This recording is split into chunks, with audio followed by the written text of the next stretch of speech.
Magandang araw mga bata! Para sa ating unang araw, denotasyon, kwentong pambata, nagsasalaysay sa teksto, maikling talata at pagbasa ng may tatas.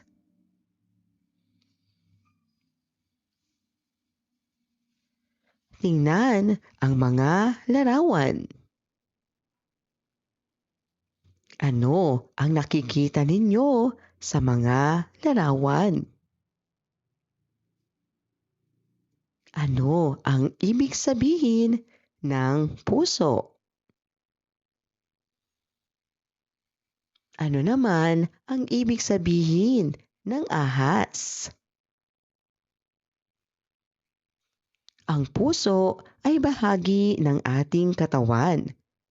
Ito ang nagpapadaloy ng dugo sa ating katawan.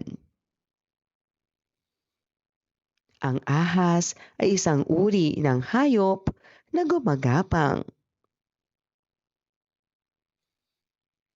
Kapag ang salita ay ginamit ayon sa tunay o literal nitong kahulugan, ito ay tinatawag na denotasyon. Ano ang denotasyon? Ang denotasyon ay ang tunay o literal na kahulugan ng isang salita ayon sa diksyonaryo. Mga halimbawa, ang aso ay tumatahol sa bakuran. Ang araw ay sumisikat sa silangan. Ang puno ay namumunga ng prutas. Ang guro ay nagtuturo sa mga bata. Ano ang konotasyon? Ang konotasyon ay hindi literal na kahulugan. May malalim o pahiwatig na kahulugan. Mga halimbawa, may pusong bato siya.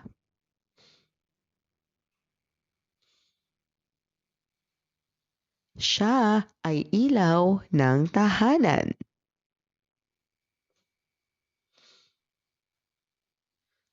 Ang taong iyon ay ahas. Ang kanyang buhay ay parang roller coaster. Tandaan, denotasyon, tunay o literal na kahulugan ng salita.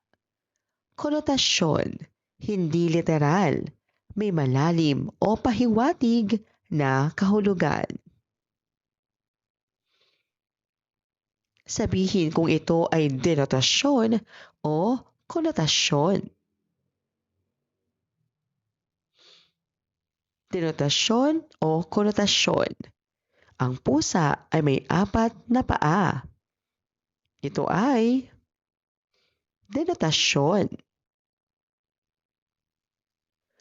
Ang puso niya ay punong-puno ng galit.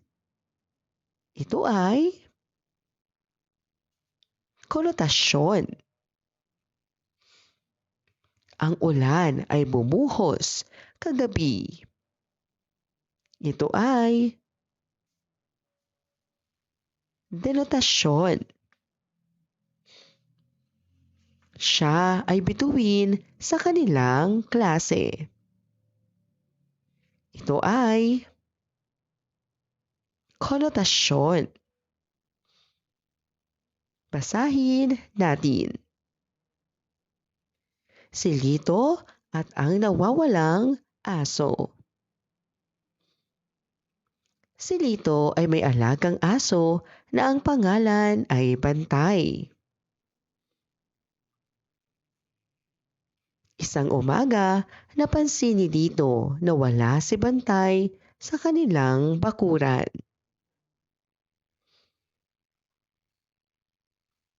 Hinanap niya ito sa parke at sa palengke, ngunit hindi niya nakita. Nalungkot si Lito.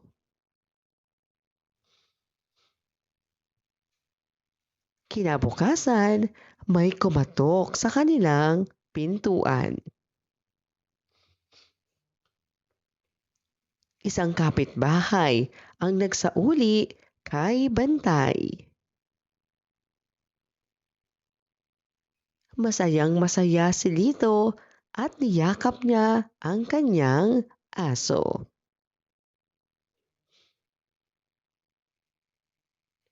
Sino ang pangunahing tauhan?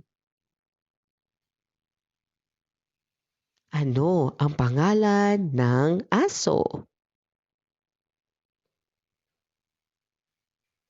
Ano ang nangyari kay Bantay? Saan siya hinanap? Ano ang nangyari sa wakas? Ang kwentong pambata ay isang maikling kwento na angkop sa edad ng mga bata. Ito ay may tauhan, tagpuan, simula, gitna, at wakas.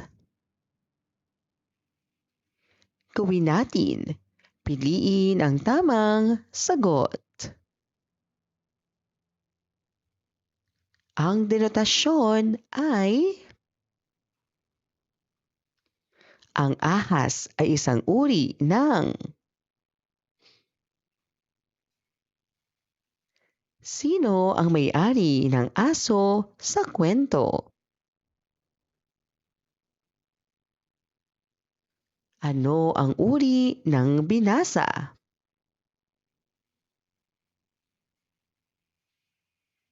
Ang pagbasa ng may tatas ay nangangahulugang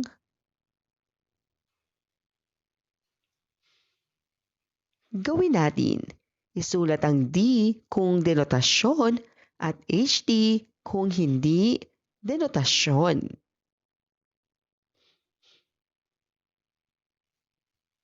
Ikalawang araw, denotasyon, kwentong pambata, sanhi at bunga, posibleng wakas. Tingnan ang dalawang larawan. Ano kaya ang nangyari? Bakit kaya umiiyak ang bata? Kapag may nangyari, may dahilan ito. Ang dahilan ay tinatawag na sanhi at ang resulta ay tinatawag na bunga.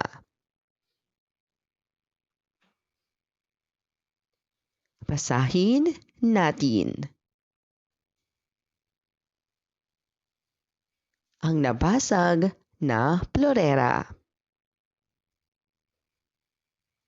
Isang hapon, naglalaro si Mon sa sala ng kanilang bahay. Masaya siyang tumatakbo habang sinisipa ang kanyang bola. Biglang natamaan ng bola ang isang florera na nakapatong sa mesa. Nahulog ito at nabasag. Nagulat si Mon at nagsimulang umiyak. Natakot siya dahil alam niyang paborito iyon ng kanyang ina. Maya-maya, dumating ang kanyang ina. Ipinaliwanag ni Mon ang nangyari at humingi siya ng paumanhin. Ngumiti ang kanyang ina at sinabi, mas mahalaga ang pagiging tapat kaysa sa florera. Niyakap niya si Mon at tinulungan siyang maglinis ng mga bubog. Sino ang pangunahing tauhan sa kwento? Ano ang nangyari sa Florera? Ano ang ginawa ni Mon nang dumating ang kanyang ina? Ano ang aral na makukuha sa kwento? Sanhi at bunga. Sanhi, dahilan ng pangyayari. Bunga, resulta ng pangyayari. Halimbawa mula sa kwento. Sanhi. Naglalaro si Mon ng bola sa loob ng bahay. Bunga, natamaan at napasag ang Florera. Sanhi, nabasag ang Florera. Bunga, umiyak si Mon. Sanhi, nagsabi ng totoo at humingi ng paumanhin si Mon. Bunga, pinatawad siya ng kanyang ina. Denotasyon. Ang denotasyon ay ang literal o tunay na kahulugan ng salita. Alin ang halimbawa ng denotasyon? Ang sagot ay letrang B. Ang bato ay matigas at mabigat. Alin ang may literal na kahulugan? Ang sagot ay letrang A. Ang araw ay sumisikat sa silangan.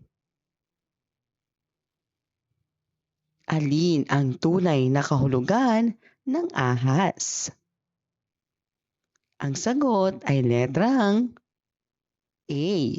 Ang ahas ay isang hayop na gumagapang. Alin ang nagpapakita ng denotasyon? Ang sagot ay letrang B. Ang bakal ay isang matibay na metal. Alin ang halimbawa ng denotasyon?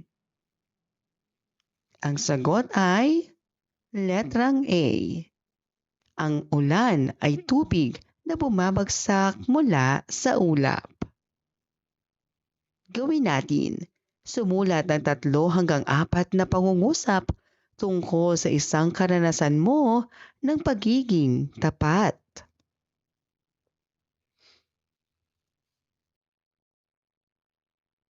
Ikatlo at ika-4 na araw. High frequency words, pang-angkop, at maikling talata. Basahin natin. Ako. Ikaw. Siya. Ang. Sa. At. Mga. Ito. Doon. Ngayong araw, pag-aaralan natin ang mga salitang madalas nating makita sa pagbasa. At kung paano natin pagdurugtungin ang mga salita gamit ang pang-angkop upang maging maayos ang ating pangungusap. Magandang umaga. Masipag na bata. noong unang panahon. Ano ang napansin ninyo sa mga salita? Ang mga salitang nang, na at g ay tinatawag na pang-angkop. Ano ang pang-angkop? Ginagamit ang pang-angkop upang pagdugtungin ang dalawang salita. Tatlong uri ng pang-angkop.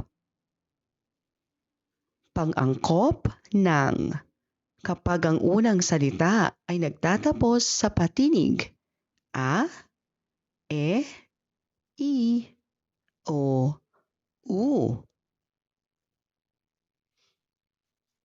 Malaki at bahay, malaking bahay. Masaya at bata, masayang bata. Mabuti at nanay, mabuting nanay. Masama, lasa, masamang lasa. Pang-angkop na ginagamit kapag ang unang salita ay nagtatapos sa katinig maliban sa N. Mataas at puno, mataas na puno. Masarap at pagkain, masarap na pagkain. Bukas at lata, bukas na lata. Madulas at daan, madulas na daan. Pang-angkop g. Ginagamit kapag ang unang salita ay nagtatapos sa katinig na N. Mahinahon at tinig, mahinahong tinig.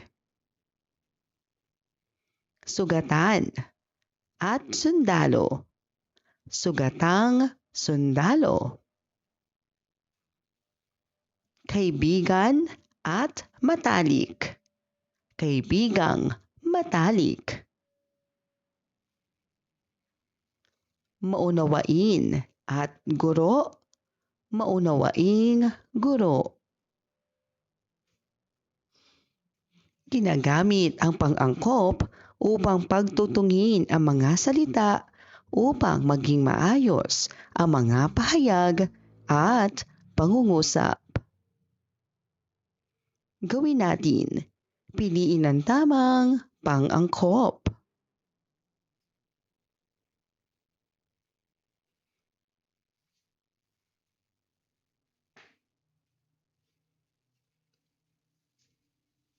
Balik-aral. Sabihin ang tamang pang-angkop. Matamis, saging. Matamis na saging. Mabango, bulaklak. Mabangong bulaklak. Masipag, bata. Masipag na bata. Kaibigan, matalik. Kaibigang matalik. Malinis, silid. Malinis na silid. Basahin natin ang talata. Si Ana ay isang masipag na bata. Siya ay mabait na anak at masunuring mag-aaral. Araw-araw, pumapasok siya sa paaralan ng maaga. Siya ay masayahing bata na may maraming kaibigan. Sino ang tinutukoy sa talata? Ano ang katangian ni Ana? Saan siya pumupunta araw-araw? Ilan ang pangungusap sa talata?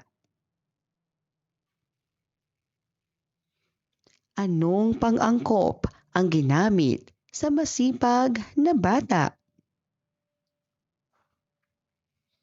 Tukuyin ang mga salitang pinagduktong ng pang-angkop.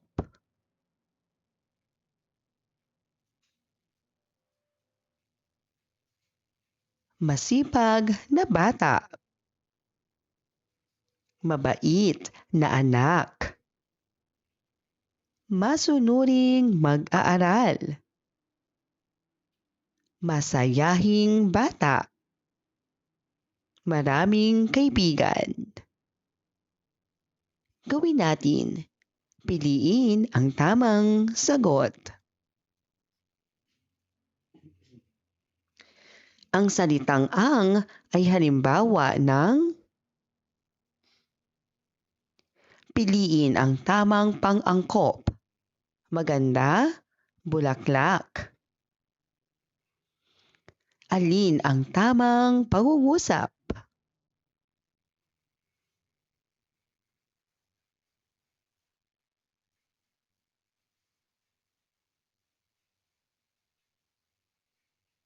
Piliin ang may tamang pang-angkop.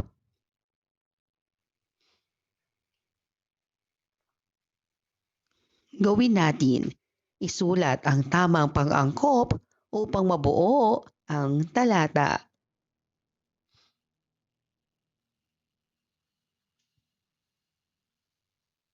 Maraming salamat po sa inyong panonood at pakikinig. Hanggang sa muling pag-aaral ng asignaturang Filipino. Paalam!